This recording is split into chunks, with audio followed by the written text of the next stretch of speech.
Salam dəyərli izləyicilərim, kanalımda xoş gördük sizləri. Bugün sizlərin görüşünə fərqli şirniyyat olan xurmalı pudinq resepti ilə gəlmişəm. Dadı mükəmməl, uşaqların da sevimli şirniyyatıdır bu.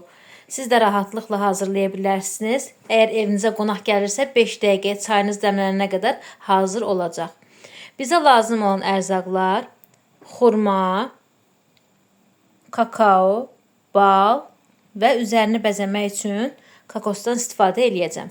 İndi isə keçirik hazırlanma qaydasına.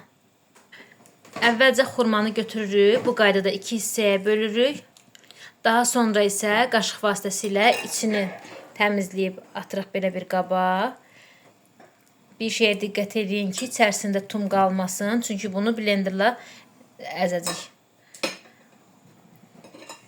Qalan xurmalarımızı da hamısını eyni bu qayda ilə təmizləyib qaba əlavə eləyirik. Bişirmədən 5 dəqiqəyə hazır olur. Siz də rahatlıqla hazırlaya bilərsiniz. Xurmanı əlavə elədik qaba. Əvvəlcə vilka ilə əzirik.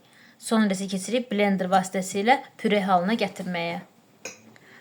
Vilka ilə əzməyimizdən məqsəd odur ki, həm içindəki tumları götürürük, həm də içində azca bərk olan xurma olur. Onu əzirik, sonra isə blender vasitəsilə yaxşı-yaxşı qarışdırırıq.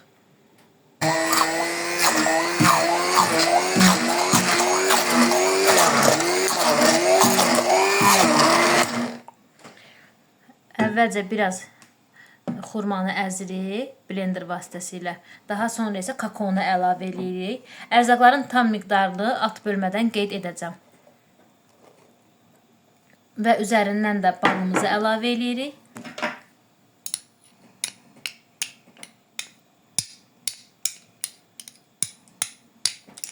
Və yenidən blenderla yaxşı-yaxşı qarışdırıb servis edib nuş edirik.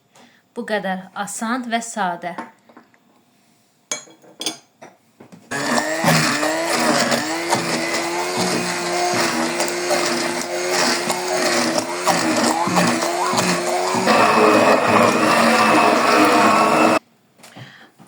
Artıq hazırdır. İndi isə qablara töküb servis edirik və soyuducuda 5-10 dəqiqə saxladıqdan sonra isə götürüb nuş edirik.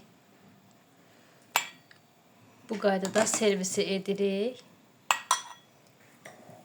Bu cür qablara yerləşdirdik. İndi isə üzərindən bəzək üçün kokos əlavə edirik.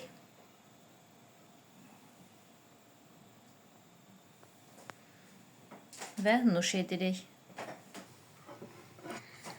Artıq pudinqimiz servisə hazırdır.